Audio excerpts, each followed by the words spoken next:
الحمد لله رب العالمين والعاقبة للمتقين والصلاة والسلام على رسوله محمد وعلى آله وأصحابه أجمعين وعلى من تبعهم بإحسان إلى يوم الدين. أما بعد فأعوذ بالله من الشيطان الرجيم. بسم الله الرحمن الرحيم. إنما يريد الله ليذهب عنكم الرجس أهل البيت وَيُطَهِّرَكُمْ تَطْهِيرًا. صدق اللہ العظیم. بزرگان محترم اور میرے عزیز دوستوں اور بھائیوں، گزشتہ جمعہ میں ام المومنین حضرت ام حبیبہ رضی اللہ تعالی عنہا کے کچھ حالات کا بیان ہوا تھا. اسی سلسلے میں کچھ مزید باتیں عرض کرتا ہوں. گزشتہ جمعہ میں یہ بات آپ کے سامنے آئی تھی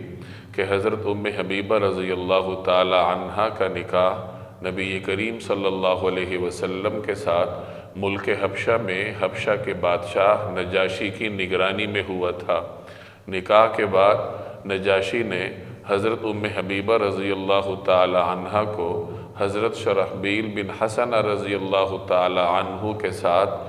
بحری جہاز کے ذریعے خیبر کے راستے مدینہ منورہ بھیجا، اور اس طرح حضرت ام حبیبہ رضی اللہ تعالی عنہ ام المومنین کی حیثیت سے جناب رسول اللہ صلی اللہ علیہ وسلم کے گھر میں منتقل ہوئیں.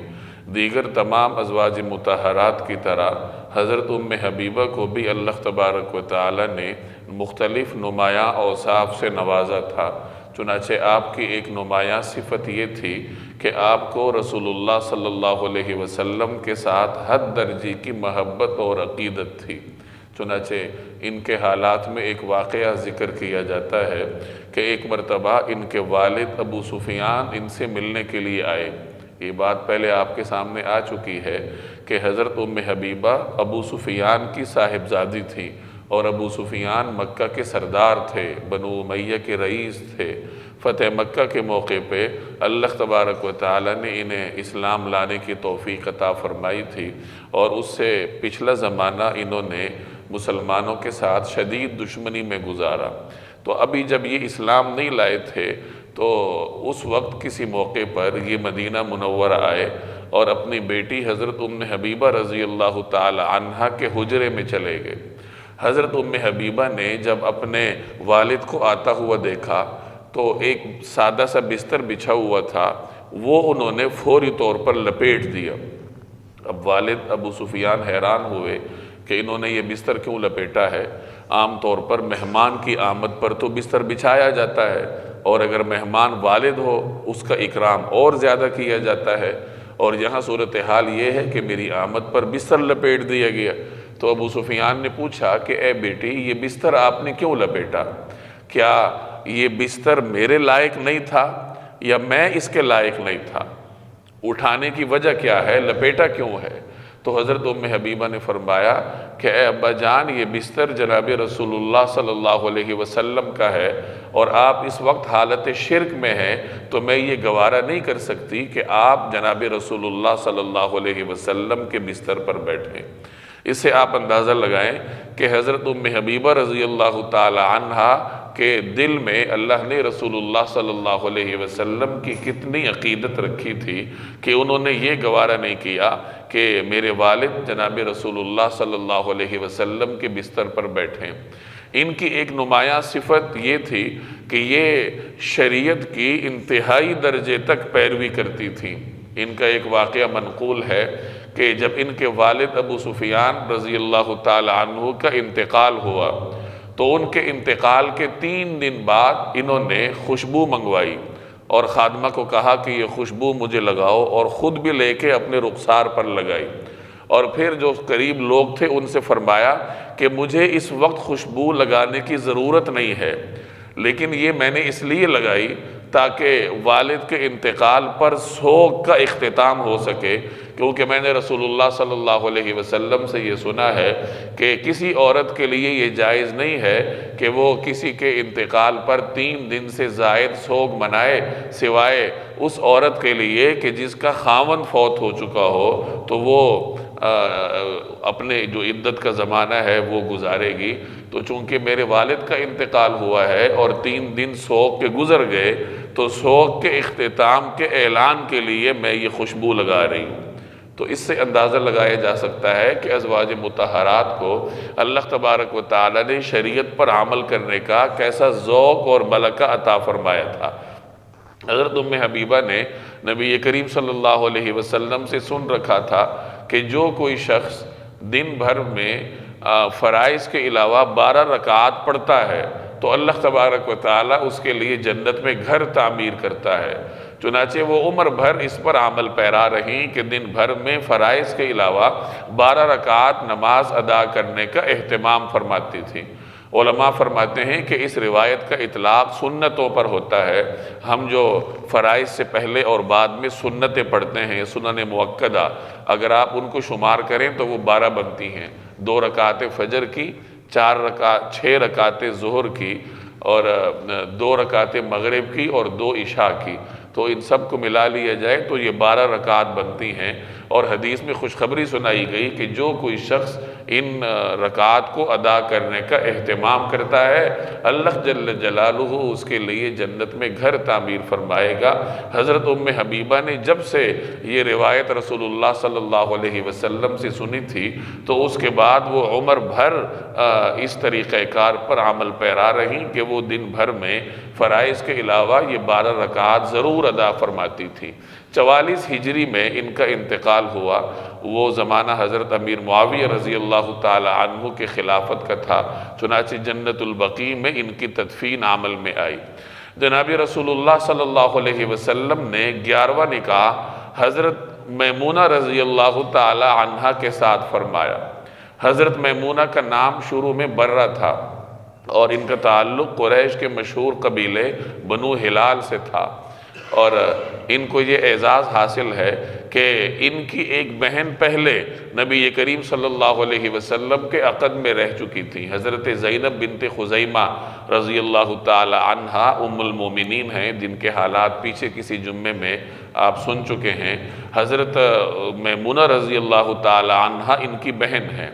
حضرت میمونہ رضی اللہ تعالی عنہ کو اللہ نے یہ اعزاز عطا فرمایا تھا کہ ان کے مختلف بہنوں کی شادیاں بڑے بڑے گھرانوں میں ہوئی تھیں۔ چنانچہ ان کی ایک ماں شریک بہن اسماء بنت عمیس کا نکاح حضرت جعفر رضی اللہ تعالی عنہ کے ساتھ ہوا تھا، اور حضرت جعفر کی شہادت کے بعد حضرت اسماء نے حضرت ابوبکر صدیق کے ساتھ نکاح فرمایا، اور حضرت ابوبکر صدیق کے انتقال کے بعد حضرت اسماء نے حضرت علی رضی اللہ تعالی عنہ کے ساتھ نکاح فرمایا۔ اسی طریقے سے حضرت میمونہ کی ایک اور بہن تھی حضرت سلمہ بنت عمیس، ان کا نکاح حضرت حمزہ رضی اللہ تعالی عنہ کے ساتھ ہوا تھا۔ ان کی ایک بہن لبابۃ الکبریٰ تھی، ان کا نکاح حضرت عباس رضی اللہ تعالی عنہ کے ساتھ ہوا تھا، اور ان کی ایک بہن کا نام لبابۃ الصغریٰ تھا، یہ حضرت خالد بن ولید رضی اللہ تعالی عنہ کی والدہ تھی۔ تو کہا جاتا ہے کہ حضرت میمونہ کی والدہ کے بارے میں یہ منقول ہے کہ اس بزرگ خاتون کو اللہ نے ایسے نامور داماد عطا فرمائے تھے جو دنیا میں کسی کو نہیں دیے، کہ ایک جناب رسول اللہ صلی اللہ علیہ وسلم ہیں، پھر حضرت ابوبکر ہیں، حضرت علی ہیں، حضرت جعفر ہیں، حضرت حمزہ ہیں۔ یہ تمام حضرات ان بزرگ خاتون کے داماد تھے۔ تو اللہ تبارک و تعالی نے جس طریقے سے ان کو داماد عطا فرمائے تھے وہ شاید ہی دنیا میں کسی اور کو دیے ہوں۔ حضرت میمونہ رضی اللہ تعالی عنہ کی ولادت رسول اللہ صلی اللہ علیہ وسلم کی بعثت سے 16 برس پہلے ہوئی تھی، اور ان کا پہلا نکاح طائف کے سردار مسعود بن عمر کے ساتھ ہوا تھا۔ یہ مسعود وہی ہیں کہ جن کو اور ان کے دیگر 2 بھائیوں عبد یالیل اور حبیب کو سفر طائف کے دوران جناب رسول اللہ صلی اللہ علیہ وسلم نے اسلام کی دعوت دی تھی، اور بجائے قبول کرنے کے انہوں نے بڑا سخت رد عمل دیا، زبانی طور پر بھی آپ صلی اللہ علیہ وسلم کو تکلیف پہنچائی، اور اسی پر اکتفا نہ کیا بلکہ اپنے محلے کے مختلف اوباشوں کو نبی کریم صلی اللہ علیہ وسلم کے پیچھے لگایا۔ تو یہ اسی مسعود کی اہلیت تھی، اور ان کے ساتھ ان کا نبھاؤ نہ ہو سکا۔ مسعود کے ساتھ ان کا زیادہ دیر نبھاؤ نہ ہو سکا، علیحدگی ہو گئی۔ دوسرا نکاح بھی ان کا ہوا تھا، دوسرے خاوند کا انتقال ہو گیا۔ جب نبی کریم صلی اللہ علیہ وسلم عمرۃ القضاء کے موقع پہ 7 ہجری میں مکہ مکرمہ تشریف لائے تو اس وقت حضرت عباس رضی اللہ تعالی عنہ نے حضور صلی اللہ علیہ وسلم کو مشورہ دیا کہ آپ میمونہ کے ساتھ نکاح فرما لیں۔ عمرۃ القضاء کا سفر 7 ہجری میں ہوا تھا اور یہ گزشتہ سال 6 ہجری میں عمرے کے نامکمل سفر کی قضاء کے لیے آپ صلی اللہ علیہ وسلم نے یہ سفر کیا تھا۔ آپ حضرات جانتے ہیں کہ 6 ہجری میں نبی کریم صلی اللہ علیہ وسلم صحابہ کرام کے ساتھ عمرے کے ارادے سے تشریف لے گئے تھے، لیکن قریش نے آپ کو روکنے کی کوشش کی۔ حدیبیہ کے مقام پر مسلمانوں نے پڑاؤ ڈالا اور وہاں قریش کے ساتھ صلح کی گفت و شنید ہوئی۔ چنانچہ صلح حدیبیہ کے نام سے ایک معاہدہ ہوا جس کی دیگر شقوں میں ایک شق یہ بھی تھی کہ اس سال مسلمان عمرہ نہیں کریں گے، اگلے سال عمرہ کرنے کے لیے آئیں گے اور صرف 3 دن مکہ میں رہیں گے اور 3 دن میں عمرہ اور دیگر عبادات مکمل کر کے پھر واپس مدینہ جائیں گے۔ چنانچہ اسی عمرۃ القضاء کے موقع پہ جب آپ صلی اللہ علیہ وسلم مکہ مکرمہ تشریف لائے، عمرے سے آپ فارغ ہوئے تو حضرت عباس جو کہ حضرت میمونہ کے بہنوئی تھے، ان کے عقد میں حضرت میمونہ کی بہن لبابۃ الکبریٰ تھیں، تو انہی حضرت عباس نے رسول اللہ صلی اللہ علیہ وسلم کو مشورہ دیا کہ آپ حضرت میمونہ کے ساتھ عقد فرما لیں۔ اور اس رشتے میں مسلمانوں کے لیے بڑی خیر اور برکات تھیں۔ ایک تو حضرت میمونہ کے والد کا جو خاندان تھا بنو ہلال، وہ مکہ مکرمہ کا بڑا با اثر خاندان تھا اور مکہ مکرمہ کے بڑے نامور لوگ اس خاندان کے رکن تھے۔ تو ان کے ساتھ نکاح کے نتیجے میں مکہ مکرمہ میں اسلام پھیلنے کے امکانات زیادہ تھے کہ جب اس خاندان کے دل میں نرمی پیدا ہوگی، یہ اسلام کی طرف مائل ہوں گے تو دیگر لوگوں کو بھی اللہ تعالیٰ ان کے ذریعے سے ہدایت دے گا۔ اور ایک دوسری بنیادی وجہ سیرت نگار یہ نقل کرتے ہیں کہ حضرت میمونہ کی ایک بہن کی شادی اہل نجد کے سردار سے ہوئی تھی، اور اہل نجد یہ وہ ان لوگوں پر مشتمل علاقہ تھا جو اسلام کے شدید ترین دشمن تھے، جنہوں نے 70 مسلمان مبلغین کو دعوت کے لیے بلا کر دھوکے سے راستے میں بڑے ظالمانہ طریقے سے شہید کیا تھا۔ تو ان کے دلوں میں اسلام کے لیے اس قدر شدت اور نفرت تھی، اور چونکہ حضرت میمونہ کی بہن کا نکاح ان کے سردار سے ہوا تھا تو اس بات کی قوی امید تھی کہ اس مبارک عقد کے بعد ان لوگوں کے دلوں میں بھی اللہ تعالیٰ اسلام کے لیے نرمی پیدا فرمائے گا۔ چنانچہ جب رسول اللہ صلی اللہ علیہ وسلم نے ان کے ساتھ نکاح فرمایا تو اس کے بعد یہ خیر و برکات مسلمانوں کو حاصل ہوئیں۔ حضرت خالد بن ولید جو حضرت میمونہ کے بھانجے تھے وہ اس کے بعد مسلمان ہوئے، اور ان کے ساتھ مکہ کی دیگر سردار بھی حضور صلی اللہ علیہ وسلم کی خدمت میں حاضر ہو کر اسلام کی نعمت سے سرفراز ہوئے، اور بعد میں اہل نجد کو بھی اللہ تبارک و تعالی نے اسلام کی توفیق دی۔ یعنی وہی اہل نجد جو مسلمانوں کے لیے اپنے دلوں میں حد درجے کی شدت اور بغض رکھتے تھے، اس مبارک رشتے کے بعد اللہ تبارک و تعالی نے ان کے دلوں کو بھی پھیرا۔ جب رسول اللہ صلی اللہ علیہ وسلم نے عمرے سے فارغ ہونے کے بعد حضرت میمونہ کے ساتھ نکاح فرمایا تو 3 دن اس وقت پورے ہو چکے تھے، اور میں پہلے عرض کر چکا ہوں کہ معاہدے میں یہ شرط تھی کہ مسلمان صرف 3 دن رہیں گے۔ چنانچہ مکہ کے سرداروں نے حاضر ہو کر یہ یاد دہانی کروائی کہ آپ حضرات کے جو مقررہ دن تھے وہ پورے ہو چکے ہیں۔ چنانچہ نبی کریم صلی اللہ علیہ وسلم نے مسلمانوں کو کوچ کرنے کا حکم دیا اور مکہ مکرمہ کے نواحی علاقے مقام صرف میں جا کر قیام فرمایا، اور اپنے غلام حضرت ابو رافع کو آپ نے بھیجا کہ وہ جا کر مکہ مکرمہ سے حضرت میمونہ کو لے آئیں۔ چنانچہ حضرت میمونہ مقام صرف میں آ کر رسول اللہ صلی اللہ علیہ وسلم اور مسلمانوں کے پڑاؤ میں داخل ہوئیں، اور وہیں پر ہی ان کی رخصتی عمل میں آئی، اور اتفاق کی بات یہ ہے کہ عین اسی جگہ پر ان کا انتقال بھی بعد میں ہوا۔ تو حضرت میمونہ رضی اللہ تعالی عنہ اس طریقے سے ام المومنین بن کر جناب رسول اللہ صلی اللہ علیہ وسلم کی خدمت میں آئیں، اور ان کے اس مبارک عقد کے مسلمانوں پر کیا مثبت اثرات ہوئے ہوئے وہ میں پہلے عرض کر چکا ہوں، اور بھی بہت ساری حکمتیں تھیں جو اللہ تبارک و تعالیٰ نے اس عقد کے ذریعے مسلمانوں کو عطا فرمائی۔ حضرت میمونہ کی ایک نمایاں صفت تھی کہ یہ اللہ کے راستے میں بڑھ چڑھ کر خرچ کرتی تھی، اور قرض لینے سے بھی دریغ نہیں کرتی تھی۔ بعض اوقات بڑے بڑے قرض اٹھاتی تھی لوگوں کی حاجت روائی کے لیے۔ چنانچہ ایسے ہی کسی موقع پر جب ان سے کہا گیا کہ آپ اتنا قرض کا بوجھ کیوں لیتی ہیں، ادا کیسے کریں گی، تو انہوں نے فرمایا کہ جو کوئی شخص قرض لیتا ہے اور اس کی نیت ادا کرنے کی ہوتی ہے،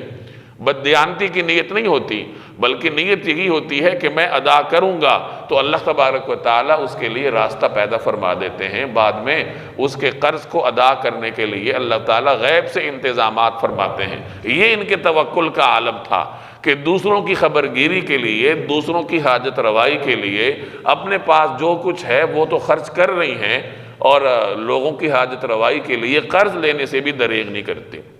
ان سے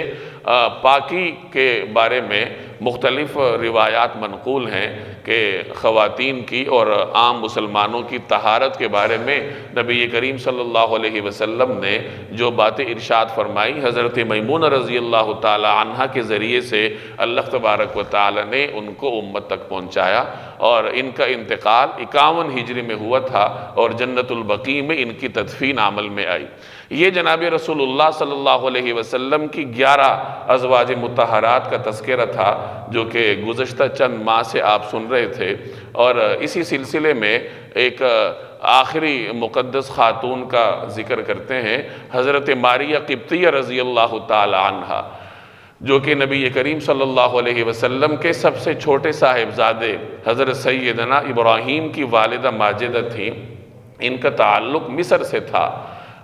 6 ہجری کے آخر میں اور 7 ہجری کے آغاز میں نبی کریم صلی اللہ علیہ وسلم نے عرب سے باہر اسلام کی دعوت کو پھیلانے کا اہتمام فرمایا۔ چنانچہ اس سلسلے میں آپ صلی اللہ علیہ وسلم نے مختلف ممالک کے بادشاہوں کو خطوط لکھے،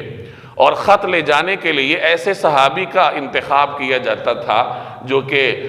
عقل میں، فہم میں، حکمت میں، تدبر میں ایک نمایاں مقام رکھتے ہوں، تاکہ یہ اس بادشاہ کے دربار میں جائیں اور ان کے ساتھ گفت و شنید کریں اور ان کو اسلام کی طرف مائل کریں۔ چنانچہ مختلف بادشاہوں کو خط لکھنے کے سلسلے میں آپ صلی اللہ علیہ وسلم نے مصر کے بادشاہ کو بھی خط لکھا، جس کو مقوقس کہا جاتا ہے، اور مقوقس کے پاس خط لے جانے کے لیے نبی کریم صلی اللہ علیہ وسلم نے حضرت حاطب بن ابی بلتع رضی اللہ تعالی عنہ کا انتخاب فرمایا، جو کہ حکمت اور فراست میں صحابہ کرام کے معاشرے میں ایک اہم مقام رکھتے تھے۔ ان کو رسول اللہ صلی اللہ علیہ وسلم نے اپنا خط مبارک حوالے کیا کہ یہ لے جا کر مصر کے حکمران مقوقس تک پہنچائیں۔ حضرت حاتم بن ابی بلتع رضی اللہ تعالی عنہ آپ صلی اللہ علیہ وسلم کا والا نامہ لے کر مصر کے حکمران کے دربار میں تشریف لے گئے۔ وہاں جا کے انہیں خط دیا۔ مقوقس نے وہ خط پڑھا اور خط کا احترام کیا، اور اس نے یہ کہا کہ مجھے یہ تو معلوم تھا کہ ایک آخری پیغمبر کی بعثت ہونی ہے۔ وہ عیسائی حکمران تھا اور اہل کتاب میں سے تھا، تورات اور انجیل کا علم رکھتا تھا، تو اس نے کہا کہ یہ تو مجھے معلوم تھا کہ آخری نبی کی بعثت ہونی ہے، لیکن میرا گمان تھا کہ وہ ملک شام میں سے آئے گا، کیونکہ یہی علاقہ ہے جہاں اللہ نے کثرت سے انبیاء کو بھیجا ہے، اور یہ سارے یہود اور نصارہ کا گمان تھا کہ ہمارے علاقے میں سے، ہماری ہی نسل میں سے اللہ تبارک و تعالی نبی آخر الزماں کو مبعوث فرمائے گا۔ تو مقوقس نے بھی یہی بات کہی کہ میرا تو گمان تھا کہ وہ ملک شام میں سے آئے گا۔ تو بہرحال وہ اسلام تو نہیں لایا، لیکن اس نے نبی کریم صلی اللہ علیہ وسلم کے خط مبارک کا بھرپور اکرام کیا، اور ہاتھی داند کے بنے ہوئے ایک بکس میں اس خط مبارک کو رکھا، اور جوابی خط جناب رسول اللہ صلی اللہ علیہ وسلم کی خدمت میں بھیجا۔ کچھ تحفے تحائف بھی اس نے آپ صلی اللہ علیہ وسلم کی خدمت میں روانہ کیے، جس میں کچھ سونے کا تذکرہ مورخین کرتے ہیں، کچھ سونا تھا، کچھ قیمتی ملبوسات تھے، ایک سفید رنگ کا خچر تھا جو دلدل کے نام سے معروف ہے۔ نبی کریم صلی اللہ علیہ وسلم کی سواریوں میں اس کا بھی ذکر آتا ہے۔ بعض حضرات نے ایک دراز گوش کا بھی ذکر کیا ہے جس کا نام یعفور نقل کیا جاتا ہے، اور اس کے ساتھ اس نے 2 خادمائیں بھی نبی کریم صلی اللہ علیہ وسلم کی خدمت میں بھیجی، جن میں ایک کا نام حضرت ماریہ قبطیہ تھا اور دوسری کا نام سیرین تھا۔ اور کچھ حضرات فرماتے ہیں کہ ان دونوں خواتین کا تعلق مصر کے شاہی خاندان سے تھا، چونکہ مقوقس نے خط میں یہ لکھا تھا کہ میں آپ کی خدمت کے لیے اپنے ہاں کی 2 خواتین کو بھیج رہا ہوں اور ان کا ہمارے ہاں بہت بڑا رتبہ اور قدر و منزلت ہے۔ تو یہ تحائف جب آپ صلی اللہ علیہ وسلم کی خدمت میں پیش کیے گئے تو جناب رسول اللہ صلی اللہ علیہ وسلم نے حضرت ماریہ قبطیہ کو اپنے پاس رکھا اور سیرین کو حضرت حسان بن ثابت رضی اللہ تعالی عنہ کی خدمت کے لیے دیا۔ یہ تمام تحائف اور ان دونوں خواتین اور ان کے ساتھ غالباً نابور یا یابور نام کا ایک غلام تھا، تو یہ ایک مختصر سا قافلہ حضرت حاتب رضی اللہ تعالی عنہ کی نگرانی میں مصر سے روانہ ہوا تاکہ رسول اللہ صلی اللہ علیہ وسلم کی خدمت میں حاضری دی جائے۔ راستے میں حضرت حاتب ان تینوں کے سامنے، یعنی ماریہ قبطیہ، سیرین اور جو غلام ساتھ تھا، ان تینوں کے سامنے اسلام کا تذکرہ کرتے رہے۔ اسلام کے جو مختلف فوائد ہیں، مختلف تعلیمات ہیں، وہ ان کے سامنے بیان کرتے رہے۔ ان کا تعلق عیسائی خاندان سے تھا، عیسائی مذہب پر تھے۔ حضرت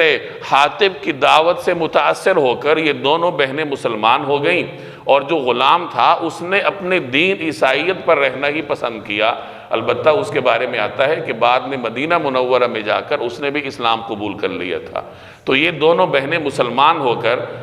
جناب رسول اللہ صلی اللہ علیہ وسلم کی خدمت میں پیش ہوئیں، اور جیسے میں نے عرض کیا کہ جو چھوٹی بہن تھی سیرین، وہ جناب نبی کریم صلی اللہ علیہ وسلم نے حضرت حسان کو دی، اور حضرت حسان کا ان سے ایک بیٹا بھی پیدا ہوا تھا جن کا نام عبد الرحمن تھا۔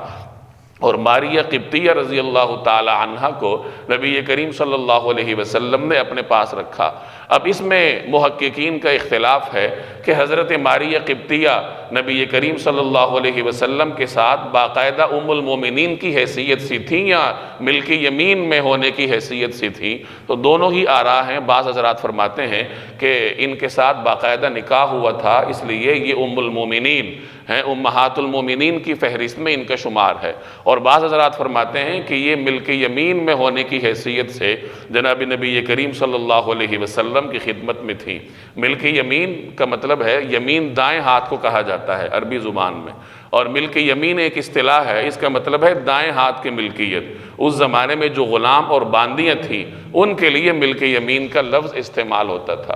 ابتداء میں انہیں حضرت حارثہ بن نعمان رضی اللہ تعالی عنہ کے مکان میں ٹھہرایا گیا، اور بعد میں نبی کریم صلی اللہ علیہ وسلم نے انہیں ایک نخلستان میں بھیجا جو بنو نذیر سے غنائم حاصل ہوئے تھے، انہی غنیمتوں میں سے یہ ایک باغ تھا، اور یہاں حضرت ماریہ قبطیہ رضی اللہ تعالی عنہ کے لیے رہائش کا بندوبست کیا گیا۔ نبی کریم صلی اللہ علیہ وسلم کے غلام حضرت ابو رافع کی اہلیہ وہ حضرت ماریہ قبطیہ رضی اللہ تعالی عنہ کی خدمت پر مامور تھیں۔ انہی سے اللہ تبارک و تعالی نے 8 ہجری میں جناب نبی کریم صلی اللہ علیہ وسلم کو بیٹا عطا فرمایا۔ چنانچہ روایات میں آتا ہے کہ حضرت ابو رافع نبی کریم صلی اللہ علیہ وسلم کے پاس یہ خوشخبری لے کر حاضر ہوئے کہ اللہ تبارک و تعالی نے آپ کو بیٹے کی نعمت سے سرفراز فرمایا ہے۔ تو نبی کریم صلی اللہ علیہ وسلم نے خوش ہو کر بطور انعام کہ انہیں ایک غلام عطا فرمایا۔ روایات میں آتا ہے کہ جبریل بھی حاضر ہوئے اور انہوں نے نبی کریم صلی اللہ علیہ وسلم کو یا ابا ابراہیم کہہ کر مخاطب کیا کہ اے ابراہیم کے ابا جان، اور اس سے بھی آپ صلی اللہ علیہ وسلم کی خوشی، سرور اور اطمینان میں اضافہ ہوا۔ ایک روایت کا مفہوم ہے کہ آپ صلی اللہ علیہ وسلم نے ولادت کے 7ویں دن حضرت ابراہیم کے سر کے بالوں کو منڈوانے کا انتظام فرمایا، اور ان بالوں کے برابر چاندی کو صدقہ کیا، اور ان جو بال کٹ کر حاصل ہوئے تھے ان بالوں کو آپ صلی اللہ علیہ وسلم نے دفن کرنے کا حکم دیا۔ اور ایک روایت میں آتا ہے کہ ان کے عقیقے کے لیے آپ صلی اللہ علیہ وسلم نے 2 مینڈے بھی قربان فرمائے۔ حضرت ابراہیم کی ولادت کے بعد اب ان کو دودھ پلانے کا مرحلہ تھا، تو عربوں میں یہ ماحول تھا کہ عام طور پر دیگر خواتین بچوں کو دودھ پلاتی تھیں، ادھر ادھر کے دیہات میں رہنے والی، تو تمام انصار کی خواتین کو یہ شوق تھا کہ یہ سعادت ہمیں ملے کہ نبی کریم صلی اللہ علیہ وسلم کے صاحبزادے حضرت ابراہیم کی داعیہ ہونے کا شرف ہمیں مل جائے۔ ایک صحابی کی اہلیت تھی ام بردہ رضی اللہ تعالی عنہ، نبی کریم صلی اللہ علیہ وسلم نے ابتدا میں ان کو مقرر فرمایا، اور بعد میں ایک لوہار تھے ابو سیف، ان کی اہلیت تھی ام سیف کے نام کی، آپ صلی اللہ علیہ وسلم نے بعد میں ان کو حضرت ابراہیم کی داعیہ کے طور پر منتخب فرمایا، اور ان کے گھر میں حضرت ابراہیم رہنے لگے، وہاں وہ ام سیف کا دودھ پیتے تھے۔ حضرت انس رضی اللہ تعالی عنہ کی ایک روایت ہے کہ میں نے اپنے گھر والوں پر رحم کے معاملے میں نبی کریم صلی اللہ علیہ وسلم سے بڑھ کر کسی کو نہیں دیکھا، کہ آپ صلی اللہ علیہ وسلم تمام امت سے زیادہ، تمام لوگوں سے بڑھ کر اپنے اہل و عیال کے ساتھ رحمت اور شفقت کا معاملہ کرتے تھے۔ چنانچہ آپ صلی اللہ علیہ وسلم مجھے ساتھ لے کر جایا کرتے تھے اپنے بیٹے ابراہیم کو دیکھنے کے لیے، ان کو اٹھاتے تھے، ان کو چومتے تھے، سونگتے تھے، اور پھر بعد میں تشریف لے آتے تھے۔ جب حضرت ابراہیم کی عمر 16 یا 18 ماہ کی ہوئی تو اس وقت یہ بیمار ہوئے، اور اسی بیماری ہی میں یہ اس دنیا سے رخصت ہوئے۔ جب نبی کریم صلی اللہ علیہ وسلم کو خبر کی گئی کہ ان کے آخری لمحات ہیں، تو آپ صلی اللہ علیہ وسلم تشریف لے گئے اور حضرت ابراہیم کو اپنی گود میں لیا۔ اس وقت ان کی آخری سانسیں چل رہی تھیں، تو نبی کریم صلی اللہ علیہ وسلم کی گود ہی میں ان کی سانسوں کا سلسلہ منقطع ہوا، اور وہ اللہ کے حضور میں حاضر ہوئے۔ آپ صلی اللہ علیہ وسلم اپنے صاحبزادے کی یہ کیفیت دیکھ کر غمزدہ ہوئے، اور آپ کی آنکھوں سے آنسو بہنے لگے۔ حضرت عبد الرحمن بن عوف ساتھ تھے، تو وہ فرماتے ہیں کہ میں نے عرض کیا کہ یا رسول اللہ، آپ کی آنکھوں سے آنسو، یعنی صحابہ یہ سمجھ رہے تھے کہ شاید یہ کوئی پسندیدہ کام نہیں ہے، تو آپ صلی اللہ علیہ وسلم نے فرمایا کہ یہ تو رحمت ہے، مجھے 2 ناپسندیدہ آوازوں سے منع کیا گیا ہے، ایک تو گانے بجانے کے موقع پر جو آوازیں ہوتی ہیں، اور دوسرے نمبر پر نوحے کے موقع پر جو آوازیں ہوتی ہیں وہ ممنوع ہیں، اور باقی آنسو بہانا یہ تو رحمت کے درجے میں آتا ہے۔ اور اس موقع پر یہ الفاظ بھی آپ صلی اللہ علیہ وسلم سے منقول ہیں کہ ان العین تدمع والقلب يحزن ولا نقول الا ما يرضى ربنا وَإِنَّا بِفِرَاقِكَ يَا إِبْرَاهِيمَ لَمَحْزُونُونَ، کہ آنکھ آنسو بہاتی ہے اور دل مغموم ہے، غمزدہ ہے، لیکن زبان سے وہی نکلے گا جس سے اللہ تعالیٰ راضی ہوتا ہے، اور اے ابراہیم ہم تمہاری جدائی پر غمزدہ ہیں۔ بعد میں نبی کریم صلی اللہ علیہ وسلم نے ان کا جنازہ پڑھایا، اور